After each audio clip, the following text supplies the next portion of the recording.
নমস্কার, good morning. তো সবাই কেমন আছেন? আশা করি অনেক অনেক ভালো আছেন। তো প্রীতি আর আমি একটা নতুন জায়গা মানে একটা নতুন ঘরে রয়েছি। এটা হচ্ছে আমার মামার মেয়ের বাড়ি। তো নতুন ওরা ঘর করলো আর সেই ঘরেই আজকে সত্যনারায়ণ পুজো হবে। তো সেই জন্যই আমরা এসেছি সকাল সকাল সে পুজোর জোগাড় করতে এবং দিদির হাতে হাতে একটু সাহায্য করতে। তো এই যে জল চৌকি চলে এসছে আর দিদির গোপু চলে এসছে। এটা আসলে দিদির শাশুড়িরই গোপু। তো এখানে পঞ্চপ্রদীপ, প্রদীপ, তারপরে কর্পূরদানি সেগুলো আমরা সাজিয়ে দিয়েছি। আর এই যে বাড়ি থেকে আম পাতা মানে আম পাতার শখা, তারপরে পান পাতা সবই নিয়ে এসেছি, সাথে ফুলও নিয়ে এসেছি। আর প্রীতি এখানে গুঁড়ো করে নিচ্ছে খড়ি মাটি। তো ও আলপনা দিতে ভীষণ সুন্দর পারে, তো সেই জন্যই ওকে এই দায়িত্বটা দিয়ে দিয়েছি। তো তারপরে আমরা মোটামুটি সব গুছিয়ে নিয়েছি। আর এখন মাইমা একটা আলাদা করে চিন্নি ভোগ দেবে, তো সেই জোগাড়টাই এখানে রেডি করে দিচ্ছিলাম।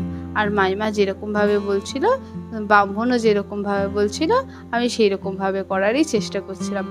তো সত্যনারায়ণ পুজোটা আমার কিন্তু সেই রকম মনের মতো লাগেনি যে ব্রাহ্মণ পুজো করেছে। সেই ব্রাহ্মণের যে আরতি, বসে আরতি আপনারা দেখবেন, লক্ষ্য করবেন, বসে যে আরতি হয় না সেটা ব্রাহ্মণ কি জানে না, নাকি আমি জানি না যে বসেও আরতি হয়? আপনারা অবশ্যই কমেন্ট করে বলবেন যে আরতিটা কি বসে করা যায় কি যায় না। তো আমার মতে তো মনে হয় যে আরতি দাঁড়িয়েই করতে হয়। আর এই যে আমাদের বোঝো পাপা, তো পাপা দেখে নিচ্ছে সব আমরা ঠিকঠাক গুছিয়েছে কিনা। তো পাপা বেশ সুন্দর একটা কুর্তা পরে রেডি হয়ে গেছে আর আমাদের সব কিছু দেখছে আমরা কি করছি না করছি।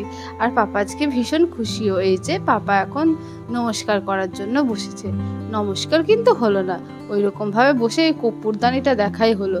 যাই হোক, এইবার উঠে পড়েছে। তো দেখুন কি সুন্দর শান্তশিষ্ট রয়েছে। অন্যদিন কিন্তু এটাই হাত দেয় ওটাই হাত দেয়, আজকে কিন্তু একদম শান্তই ছিল, কিছুতেই হাত দিচ্ছিল না।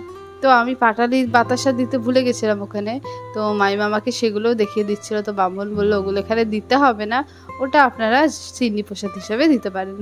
তো এখন লাল সুতোটা চারদিকে ঘোরানো হচ্ছে আর আমি এখানে একটু দাঁড়িয়ে পড়েছি, পা একটু ব্যথা করছিল। সেই সকাল 9টার আগে এসছি আর এখন প্রায় 10:30 11টা বাজে। একভাবে বসে রয়েছি তো তাই পায়ে ব্যথা করছিল। আর এই সব জোগাড় আমি, প্রীতি আর শান্তদি বলেছিল, তো আমরা তিনজন মিলেই করেছি। তো শান্তদি হচ্ছে দিদির ননদ।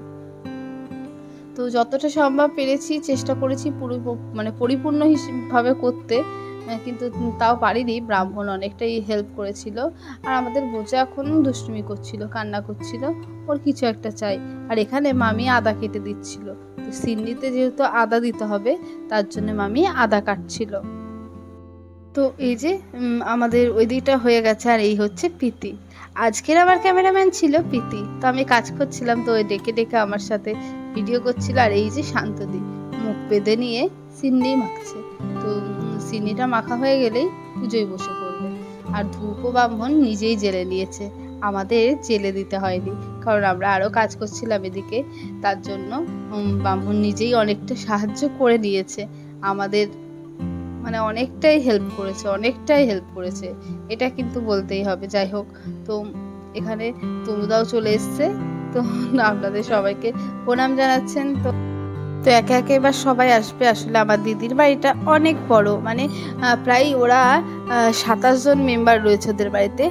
যেহেতু বাড়ি এক, সবই এক, উঠোন এক, তো পুজোর সময় সব একে একে আসবে। কিন্তু প্রত্যেকটা মানে আমার মাইমার 5টা ছেলে মেয়ে, তো সবাই আলাদা আলাদা থাকে, কিন্তু কোনো কাজ হলে সবাই একসাথে, এটা ভীষণ ভালো লাগে। তো এই যে তনুদা এখন বোঝোকে সামলাচ্ছে। আর এই যে শান্তদিকে তো আপনাদের দেখানোই হয়নি, তাই শান্তদির সাথে পরিচয় করে দিলাম। আর এখন বোঝো আর কিছু চায় না, দাদাকে পেয়ে গেছে আর দাদার সাথে এখন দুষ্টুমি করছে। আর বোঝো আপনাদের হাই করে দিতে কিন্তু একদমই আজকে রাজি ছিল না। তো যাই হোক, মা আর বৌদিও চলে এসছে, পুজোয় বসে গেছে। প্রীতি ওখানে ধুনোটা রেডি করছে, মামা, মিলিদি, মামি সবাই রয়েছে। আর বাড়ির সবাইও একে একে আসছে। তো এখন পুজো হচ্ছে, তো আমরা অঞ্জলি দেব যেহেতু উপোস করে রয়েছি। আর অঞ্জলির পর আরতি হবে, আরতি দেখে তারপরে একটু প্রসাদ খেয়ে বাড়ি যাব, কারণ অনেকক্ষণ এসেছি, ভীষণ শরীরটা মানে ক্লান্ত লাগছে। আর ওই যে বিজয়দা চলে এসছে, মানে আমার জামাইবাবু, তো গেঞ্জি পাচ্ছে না, গেঞ্জিটা কোথায় জিজ্ঞাসা করতে এসছে দিদিকে। তো ভীষণ ভালো লাগছিল কিন্তু ধুতিটা পরে।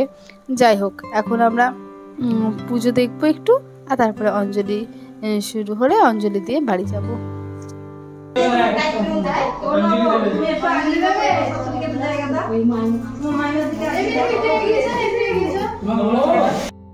হবে আমাদের অঞ্জলি, তো অঞ্জলিটা দিয়ে নিই। মাইমাও চলে এসছে ওদিক থেকে।